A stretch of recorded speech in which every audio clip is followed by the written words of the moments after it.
Alrighty. Here we are, home on a Sunday, somewhere around noon. Um, I thought I'd show you guys how the stock came up after soaking with acetone. So here it is. All of the colouring is gone, all of the grain filling is gone, all the oil that's soaked in by years of handling is gone. And it displays exactly how bad the stock is. I'd say this stock at some point in its life has been either dropped or stood on or something, because these ears on the front and the single point through the middle at the tang does create a design flaw with the torsional pressure being applied to the stock and the tangs. Basically, they're very strong upwards and down, but side to side they can be pretty weak. The grain runs lengthwise with the stock, and grain splits along the grain. Wood splits along the grain. So, if the grain was different, you wouldn't see these splits down between the ears. You wouldn't see that anywhere near as much. But the grain is lengthwise, and this is where they like to split.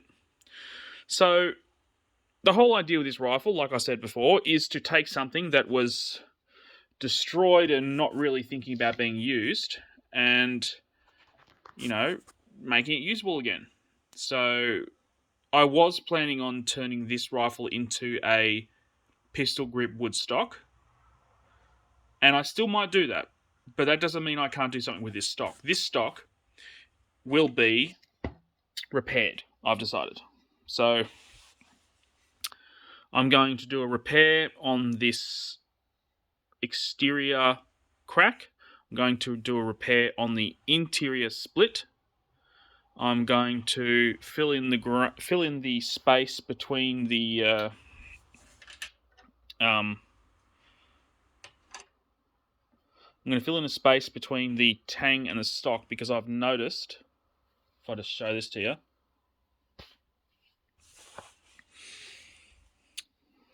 I'm going to have to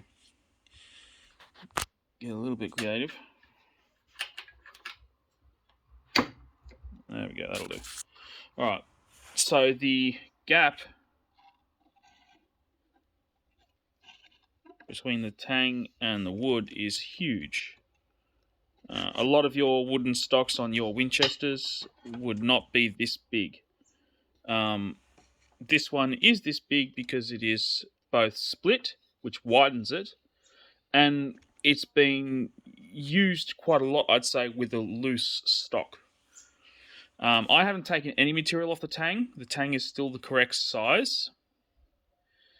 So this stock here is just really, really worn.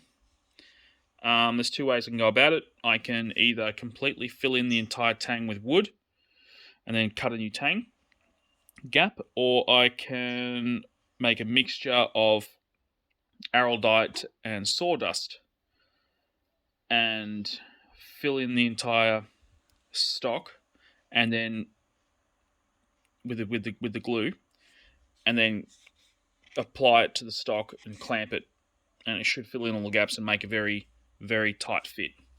I like that way better, but you do end up with a visible line around the tang. I don't know if that's going to be an issue with this rifle. I think it's more about making it usable and aesthetically better than what it was.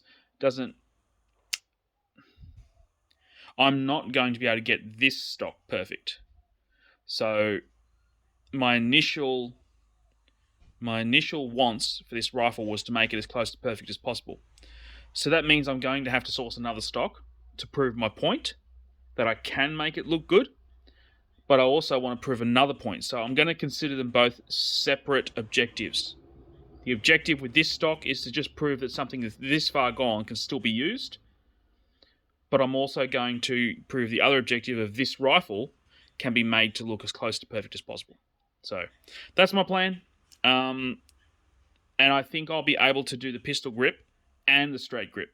So I can use this stock to repair as a straight grip, and I can get another pistol grip stock and the only conversion I'll need to do is for a lower tang, which I'll have a spare, so I can swap between straight grip and pistol grip, no problem. So I think that's where we're going to go with this rifle. Let us know what you guys think. So catch you in the next one.